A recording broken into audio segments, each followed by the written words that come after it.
Olá, nós estamos aqui para poder falar sobre trabalhos de arte que estão na internet e no episódio anterior nós falamos sobre um trabalho que lida com o Street View do Google, o Street View da View, e nesse episódio a gente vai continuar falando sobre geolocalização, sobre trabalhos que lidam com esse universo dos mapas.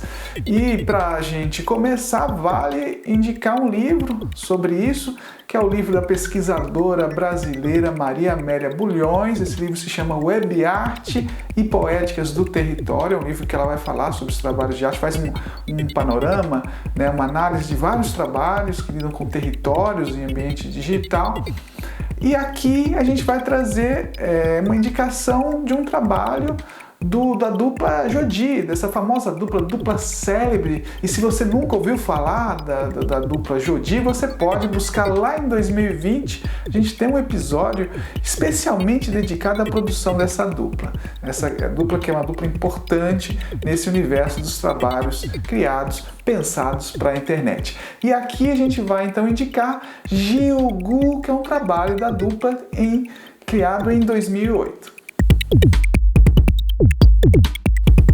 A dupla, nesse trabalho, cria uma espécie de jogo cartográfico no qual se apropria de elementos típicos do Google Maps, como os ícones, os pictogramas que são utilizados nos mapas para identificar pontos de interesse. Entretanto, aqui, estas convenções perdem a sua funcionalidade para constituir padrões geométricos, inscrições sobre a superfície do planeta em uma amostra significativa da disfuncionalidade que estará presente também em outros trabalhos da dupla.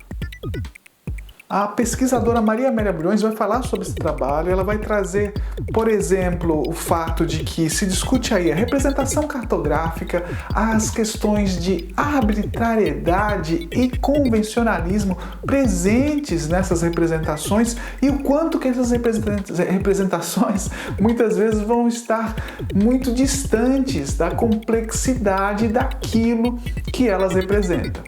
Bom, se você quiser ver esse trabalho, aqui na tela a gente tem o endereço, e se você quiser ver outros trabalhos que estão na internet, online, para você poder acessar, poder navegar, poder fluir arte, você pode acessar a nossa série com vários trabalhos. Só que alguns trabalhos, como essa produção, a produção muitas vezes efêmera, alguns trabalhos podem não estar mais online, já que a gente está desde o ano passado apresentando trabalhos, mas você pode acessar fabfon.com/bemwebarte, Facebook, YouTube e Instagram. Um abraço, tchau!